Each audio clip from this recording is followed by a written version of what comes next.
Hello Pisces, Sun, Moon, Rising, and Venus signs. Kamusta kayo? Sana po'y nasa mabuti kayong kalagayan. Welcome back po sa Star Tarot. At kung bago kayo rito, welcome din po kayo. Please subscribe, like, share my videos, and leave me a comment kung nakaresonate po kayo. Thank you. So first card ni Pisces ay gratitude. Ayan. So universal love shines through the miracles of life all around you. Napakaganda. Siguro Pisces, maraming mga miraculous moments, miraculous events that have unfolded sa buhay mo recently, no?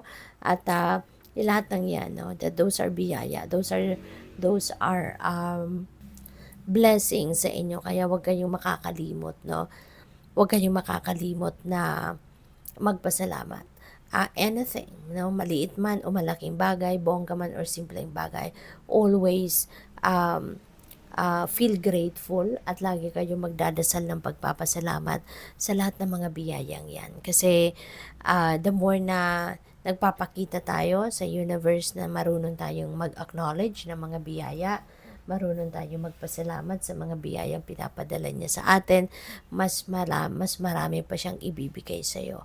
Mas marami pa siyang ibibless sa iyo, no? Kaya while we are asking for blessings, while we are asking for what we want, anong mga wishes natin, anong mga heart desires natin, habang hinihingi natin, nagdadasal tayo at hinihingi natin yan sa Panginoon, huwag din nating kalimutan isama yung pagdadasal ng pagpapasalamat. Okay? So, what else? We have guidance.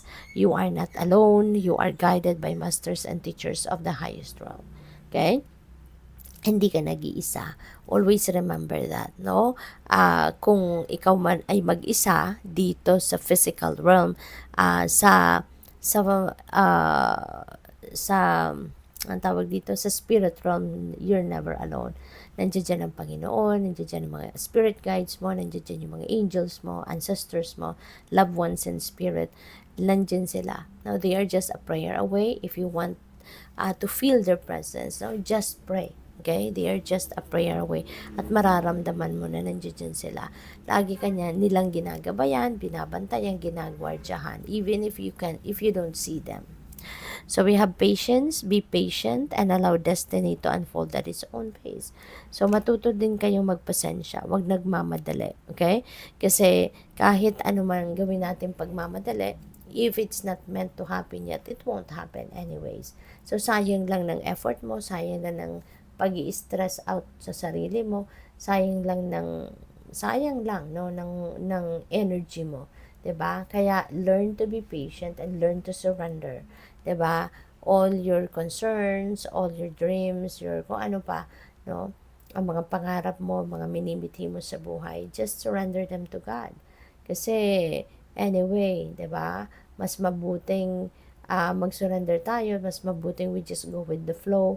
We just continue to follow, no, His guidance, and mas sa pamamaraan na ganun, mas magiging stress-free tayo at mas magiging maluwag, no, ang buhay. Mas magiging maganda, smooth sailing ang magiging takbo nito rather than magpipili tayo, nagmamadali tayo, 'di ba? Kasi hindi natin pwedeng madaliin ang mga bagay-bagay. There are so many things in this world na hindi natin kontrolado, 'di ba? Kaya mas magandang matuto tayong magpasensya, matuto tayong makinig at sumunod sa mga gabay ng Panginoon para nang sa gayon, no? We're just in the flow with life, okay? At mas magiging smooth sailing ang lahat. We have 4 of water, missing an opportunity, meron discontentment, dissatisfaction na maaaring na experience ninyo sa ngayon. And open your eyes to the possibilities, no? Kasi maaaring ang iba sa inyo dahil sa discontentment na nararamdaman ninyo, yung parang nawalan kayo ng gana tuloy, no? Nawalan kayo ng amor, nawalan kayo ng gana sa mga pangyayari or mga kaganapan sa paligid ninyo. At kahit meron dito mga oportunidad, hindi ninyo napapansin or hindi ninyo pinapansin. So this is a heads up para sa iyo, no? Na maging bukas ka para sa mga bagong oportunidad na papasok. Kasi kung ano man yung mga hindi mo nakuha, ano man ang mga na-miss mong oportunidad, ibig sabihin nun, na-miss mo kasi hindi yung para para sa'yo. Otherwise, kung if it's meant for you, hindi mo mamimiss yun. Dadating yun sa buhay mo. Kusang lalapit yan kusang lalapit yan sa'yo. But the fact na na-miss mo yun, simply because it's not for you right now. Okay? Or not for you at all. So we have release. Yan, tanggalin mo na. No? Alisin mo na yung mga negativity sa isip mo, sa sarili mo, sa puso mo, 'di ba? Tanggalin mo na. I-let go mo na lahat ng mga ito, ng energy na to. Let go mo na. It's time to move on. Okay? It's time to focus on what is coming. Yung ganon. At wag na tayong do not dwell on the past anymore. Okay? Kasi we don't have power over that anymore. So, tanggalin na natin. Let's leave that behind us. Knight of Fire. Ayan, dito na tayo mag-focus kasi merong mga sudden events that are coming your way na maaaring may mga biglaang oportunidad na dadating and it might require you to take action right away. So move on na, dito ka na mag-focus sa mga opportunity no na dadating kasi maaari na these are like baka meron din itong mga timeline, 'di ba? Meron din itong mga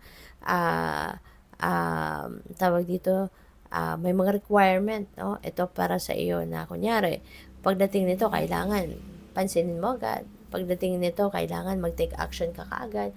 Otherwise, baka 'di ba, mawala na yung ganoon. So, pay attention to what is coming towards you.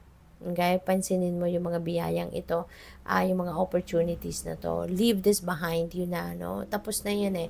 For sure, kung meron mang hindi ka nakuha there because there is something way better than that, no? Na yun ang mas inihahanda na ibigay sa iyo ng Divine Universe. At maaaring nakapaloob na yan dito sa mga bagong opportunity na dadating. Okay? Kaya, pay attention ka na rito sa what is coming. So, good luck. Thank you for watching. Love and light. Namaste.